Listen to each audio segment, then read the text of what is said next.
नमस्कार विद्यार्थियों। इस वीडियो में हम जानेंगे कि हाल ही में गुजरात बोर्ड ने एक नोटिस के द्वारा सभी विद्यार्थियों को सूचित किया कि अब कक्षा 10 में गणित विषय विषय के लिए 2 विकल्प दिए जाएंगे उन्हें। तो इसमें क्या शर्तें होंगी और किस विद्यार्थी को क्या लेना चाहिए, उसके बारे में जानेंगे।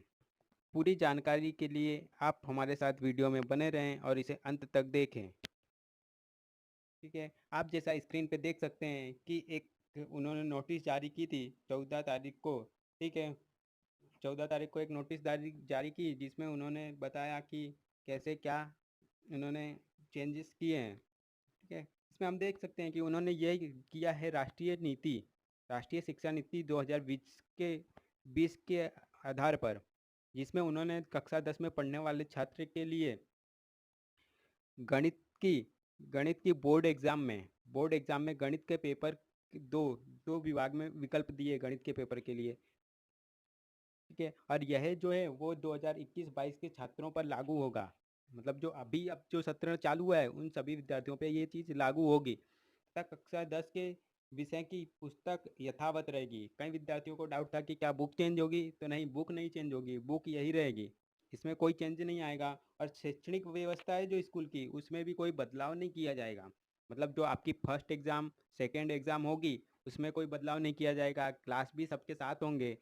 ठीक है, इसमें कोई बदलाव नहीं किया जाएगा। सिर्फ आपके जो बोर्ड का पेपर है वो दो प्रकार से आएगा, दो दो आएगा। एक स्टैंडर्ड आएगा, एक बेसिक आएगा। जिसने स्टैंडर्ड का फॉर्म भरा है उसको स्टैंडर्ड का देना होगा और जिसने बेसिक का भरा है उसको बेसिक का देना होगा। ठीक है, अब इसके लिए कुछ शर्तें उन्होंने बताई हैं, उनके बारे में हम डिटेल्स में जानेंगे जिससे आप निर्णय ले सके कि आपको क्या चाहिए, आपको क्या करना है। ठीक है, आगे तो सबसे पहले हम देखेंगे पहले में क्या उन्होंने दिखाया कि कक्षा 10 के गणित विषय की पाठ्य पुस्तक यथावत रहेगी। मतलब बुक में कोई चेंज नहीं आएगा जैसा हमने बताया। इस संबंध में स्कूल या कक्षा में शैक्षणिक व्यवस्था में कोई बदलाव नहीं। जैसे अभी तक चलता आया है कि पहली एग्जाम सबके साथ में एक ही पेपर, दूसरी एग्जाम में एक ही पेपर, या फिर क्लास साथ में। ठीक है, तो वैसा ही सब चलेगा स्कूल में। गुजरात और उच्चतर माध्यमिक शिक्षा बोर्ड द्वारा आयोजित कक्षा 10 की सार्वजनिक परीक्षा में गणित गणित स्टैंडर्ड और गणित बेसिक में दो अलग अलग प्रकार के प्रश्न पत्र दिए जाएंगे। मतलब क्या है कि जो सार्वजनिक बोर्ड एग्जाम होगी उसमें क्या किया जाएगा, जो इन दोनों विकल्पों में से जिसने जो सिलेक्ट किया होगा उसको वो हिसाब से पेपर दिया जाएगा। ठीक है, अगर आपने कक्षा 10 में का फॉर्म भरते टाइम स्टैंडर्ड सिलेक्ट करते हैं तो आपको स्टैंडर्ड पेपर मिलेगा। और उसके मुकाबले जो बेसिक्स पेपर होगा वो इजी होगा। ठीक है, ऐसे दो अलग अलग पेपर दिए जाएंगे। कक्षा 10 की कक्षा 10 की बोर्ड परीक्षा का फॉर्म भरते समय इस प्रकार का विकल्प देना होगा। ठीक है, जब भी आपके कक्षा 10 के फॉर्म भरे जाएंगे स्कूल द्वारा तब आपको यह विकल्प देना होगा कि आपको स्टैंडर्ड रखना है या फिर बेसिक रखना है, और यह अंतिम विकल्प होगा। फिर इसके बाद आप कोई चेंज इसमें नहीं कर सकते हैं। गणित में कक्षा 9 में इस प्रकार का कोई विकल्प नहीं है, और यह मात्र सिर्फ कक्षा 10 के विद्यार्थियों के लिए है, 9वीं के लिए नहीं है, 8वीं या फिर और किसी क्लास के लिए नहीं है। ठीक है, इस प्रकार का विकल्प। अब गणित मानक मतलब गणित स्टैंडर्ड और गणित बेसिक के प्रश्न पत्रों का प्रारूप अलग अलग होगा। मतलब इनके जो क्वेश्चन पेपर होंगे परीक्षा के वो अलग अलग होंगे। ठीक है, और दोनों मॉडलों में चैप्टर वाइज मेरिट अलग अलग रखी जाएगी, और दोनों के जो चैप्टर के गुण भार हैं, ठीक है, जो मार्किंग है, जैसे फर्स्ट चैप्टर का 3 मार्क्स ऐसे अलग अलग है।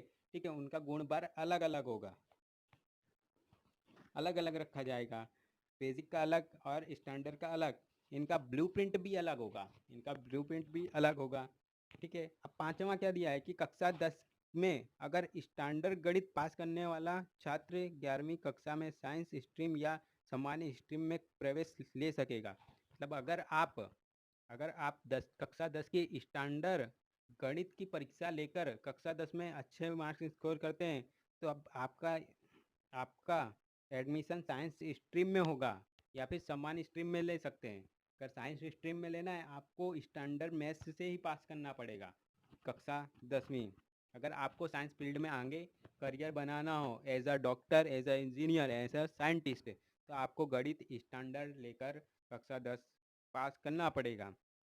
छठे में क्या लिखा है कि कक्षा 10 में गणित का बेसिक रखने वाले गणित का बेसिक रखने वाला छात्र कक्षा 11 में साइंस स्ट्रीम में प्रवेश नहीं ले पाएगा।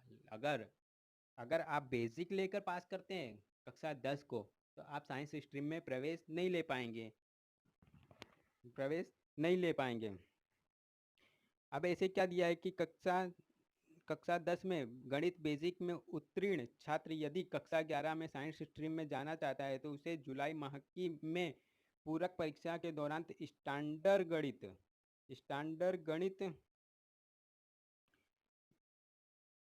स्टैंडर्ड परीक्षा पास कर कक्षा 11 साइंस स्ट्रीम में प्रवेश ले सकेगा। अब ऐसा विद्यार्थी जिसने अभी बेसिक ले लिया लेकिन बाद में उसको बोर्ड की एग्ज़ाम हुई, बाद में उसको लगा कि अब मुझे साइंस करना है, ठीक है, तो उसको उसके बाद जो जितने भी फेल कैंडिडेट होते हैं उनकी जुलाई में एग्ज़ाम होती है, उनकी उनमें वो भाग लेकर वहाँ पे स्टैंडर्ड गणित की अगर परीक्षा पास करता है तो वो बाद में साइंस स्ट्रीम में एडमिशन ले सकता है। कक्षा 10 में गणित स्टैंडर्ड में अनुत्तीर्ण होने वाला छात्र पुनः गणित स्टैंडर्ड या गणित बेसिक का विकल्प देकर पूरक परीक्षा के नियमों के अधीन पूरक परीक्षा में सम्मिलित हो सकता है।